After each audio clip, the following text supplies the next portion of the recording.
विद्यार्थिनी मैत्रिणींनो, चित्रकाव्यम या पद्यपाठामध्ये मोडणारा शेवटचा समस्यापूर्ती किंवा प्रहेलिका या दोन्ही काव्य प्रकारात मोडणारा अंतिम श्लोक आज आपण पाहणार आहोत। श्लोक असा आहे, राक्षसेभ्यः सूतां हृत्वा जनकस्य पुरीं ययौ अत्र कर्तृपदं गुप्तं यो जानाति सः पंडितः।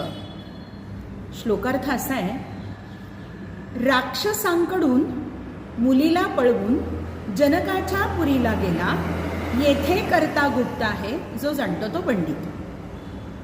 रामायणामध्ये कोण्या राक्षसांनी मुलीला पळवले आहे असे आपल्या वाचनात नाही, आणि पुढं जनकाची पुरी तर आपल्याला माहीतच नाही। जनकाची ती मिथिला आणि त्यावरून त्याच्या कन्येचं नाव होतं मैथिली। मग ही जनकाची पुरी काय भानगड आहे?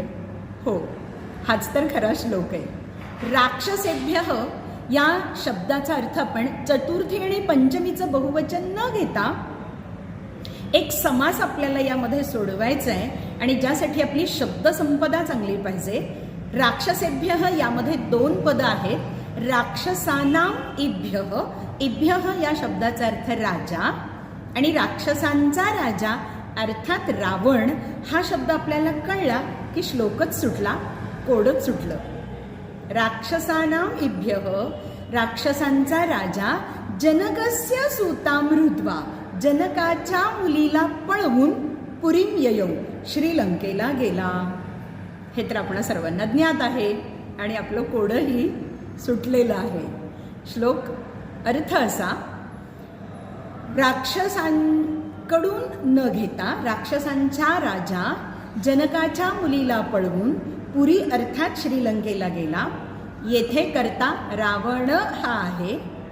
आपण सगळे ते जाणते झालो आणि अर्थात पंडितही झालो। खरं तर तुमची शब्दसंपदा जी असते आणि त्यानं तुम्ही जर श्रीमंत असाल तर जगातलं कुठलंही कोडं आपल्याला सोडवणं अवघड नाही, हेच या काव्यप्रकारातून शिकायला मिळतं। अपेक्षा आहे ही समस्यापूर्ती तुम्हास समजली असेल।